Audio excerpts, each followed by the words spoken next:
प्रश्न 5, निम्न दिए पति और पत्नी की ऊंचाई की सूचना पर से उसकी ऊंचाई के बीच का क्रमांक, सहसंबंध, गुणांक ज्ञात करो। ये पति की ऊंचाई है और ये पत्नी की ऊंचाई है। इसे x कहेंगे और इसे y कहेंगे। तो यहाँ पर n बराबर है 7। पत्नी की ऊंचाई के अवलोकन 154 और 162 दोनों 2 बार पुनरावर्तित होती हैं। दोनों चर को क्रम देकर निम्नानुसार सारणी बनाएंगे। पति की ऊंचाई ये x है। ओके, तो x का क्रम यानी कि रैंक ऑफ x देखो, सबसे पहले यहाँ पर सबसे बड़ा नंबर है 191, तो इसको 1 रैंक। 191 से छोटा है 185, इसको 2 रैंक। 185 से छोटा है 163, इसको 3rd रैंक। इस तरह से आप आर ऑफ एक्स फाइंड करना, ठीक है।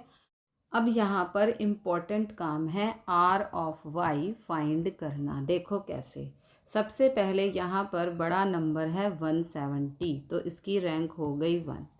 170 से छोटा नंबर है यहाँ पर 162, लेकिन ये 2 बारी है। अब हमें सेकंड और थर्ड रैंक फाइंड करनी है। ओके, तो second rank plus third rank, और 162 2 बारी है, इसलिए यहाँ पर 2। 2 और 3 5, 2 से 5 को कैंसिल किया, ये आ गया 2.5। ओके, तो 2.5 का मतलब है ये सेकंड रैंक और ये थर्ड रैंक। अब हमें फोर्थ रैंक ज्ञात करनी है। 162 से छोटा नंबर है 157, इसकी हो गई फोर्थ रैंक। ओके, अब हमें फिफ्थ रैंक ज्ञात करनी है। तो देखो, 157 से छोटा नंबर है 154, लेकिन 154 2 बारी है और हमें 5वीं और छठी रैंक ज्ञात करनी है। तो 5वीं और छठी, तो 5वीं प्लस छठी, और जो नंबर है कौन सा 154, वो 2 बारी है, ठीक है। तो यहाँ पर 2, 5वीं रैंक प्लस छठी रैंक भाग करेंगे 2 से। 5 और 6 11, 2 से 11 को कैंसिल किया तो आ गया 5.5। ओके, इसका मतलब ये है कि ये 5वीं रैंक है और ये छठी रैंक है। ओके, अब लास्ट नंबर बचा है यहाँ पर 148, जिसकी रैंक हो गई 7। अब फाइंड करना है डिफरेंस यानी कि D, R X minus R Y.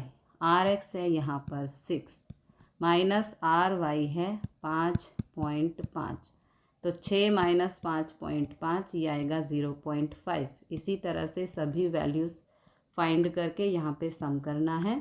फिर डी स्क्वायर यानी कि इसका स्क्वायर, इन सभी नंबर्स का स्क्वायर करके यहाँ पे लिखना है और फिर इनका सम करना है जो है 4। ओके, अब यहाँ पर क्योंकि अवलोकन पुनरावर्तित हुए हैं तो हमें सी एफ फाइंड करना होगा। सी एफ का मतलब है correlation factor. Okay, correlation factor प्राप्त करने की गणना निम्नानुसार है। पुनरावर्तित अवलोकन है हमारे 154 और 162। अवलोकन जितनी बार पुनरावर्तित होती संख्या, इसे हम m कहेंगे। तो 154 2 बारी है, 162 भी 2 बारी है। ओके, यहाँ पर ये है सूत्र m³ माइनस m/12। ओके, तो यहाँ पर जो अवलोकन है वो 2 बारी पुनरावर्तित हुए हैं, इसलिए यहाँ पर 2 की घात 3 माइनस 2/12। 2 की घात 3 8 होता है, माइनस 2/12। 8 में से 2 गया 6, 6/12 को सॉल्व करेंगे तो 0.5 आएगा। अब यहाँ पर 162 2 बारी आया है, इसलिए यहाँ पर m की जगह 2। 2 की घात 3 माइनस 2, 2 की घात 3 होता है 8 माइनस 2/12। 8 माइनस 2 6, 6/12 को सॉल्व करेंगे 0.5। ओके, तो सी एफ आ गया 0.5 प्लस 0.5 होता है 1। सी एफ आ गया 1। ओके, अब हमें फाइंड करना है आर। ये आर का सूत्र है, यहाँ पर वैल्यूज़ पुट करके सिंप्लीफाई करेंगे। ओके, 4 और 1 हो गया 5। 7 का स्क्वायर 49, 49 माइनस 1 होता है 48।